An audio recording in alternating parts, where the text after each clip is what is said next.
Glejte, mi smo se v zadnjih letih izredno spremenili. Recimo samo en primer.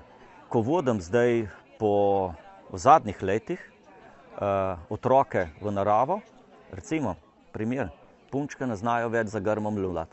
Tega ni več, a ne? Pa to mogoče tak banalna stvar, ampak to ti da misliti.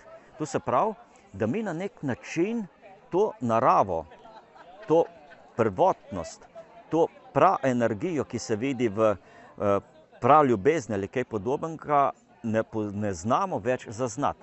Se pravi, najprej moramo se naučiti zaznati naravo.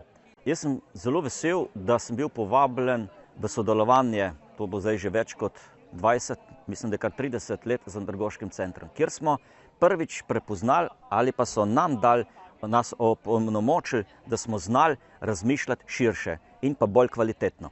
Se pravi, to širino različnih znanj želimo utkati in povezati z naravo. In gozdno-učne poti, razni centri, ki so v naravi, direktno v naravi, dajo to piko na i. Kajti letos je 50 let gozdno-učnih poti v naši državi in med drugim želimo narediti nek razvoj, ker v Sloveniji imamo dovolj. Teh, seveda jim je pa potrebno dati drugo vrednost. In kako približati mladih? Ja, nedvomno, recimo Dan Zemlje, 22. je ravno posvečen, da na gozdno-učnih poteh pripeljemo šole mlade. Predvsem pa želimo mi jih spraševati, kako naprej. In moram reči, da v kar veliko gozdno-učnih poti, tematskih poti v Sloveniji so celo naredili mladi. So drugačne in imajo tudi drugačna sporočila. In želimo, da tisto, kar smo prepoznali v tem, kar so oni naredili, utkati tudi v drugo strategijo.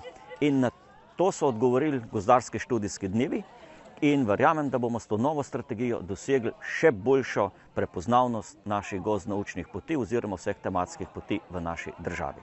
Sam pa razmišljam, da nedvomno v Sloveniji bi morali iti naš razvoj v 3 stebre. In sicer prvi tak steber razvoja je nedvomno turizem. Drugi je gozd, les in pa hrana. In tretji steber je ljubezen med ljudmi. Skratka, če mi znamo ta socialni kapital povezati v teh stebrih, bo nedvomno tako lokalna skupnost, čisto v mikroskupnosti, kot potem lahko širše, odlično funkcionirala. In kje se lahko to naučimo, da je to res? V naših prav gozdovih. In narava smo mi, človek je del narave. Se pravi, nismo izvzeti iz tega, ampak smo samo sooblikovalci. In v vsakem času, v vsaki dimenziji na nek način moramo spoznati to povezanost. In takrat smo veliki.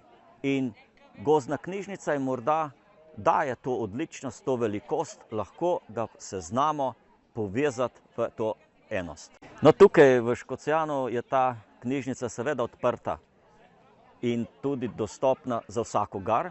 Knjigo lahko si sposodiš, prineseš drugo ali to odneseš. Skratka, gremo na neko zaupanje. Gozd je zaupanje in jaz verjamem, da tudi gozdne knjižnice dajajo in delajo na tem zaupanju. Povabilo v naravi je mogoče v tem, da bomo začutili tišino. Začutiti tišino pa ni tako enostavno, tukaj pa jo lahko.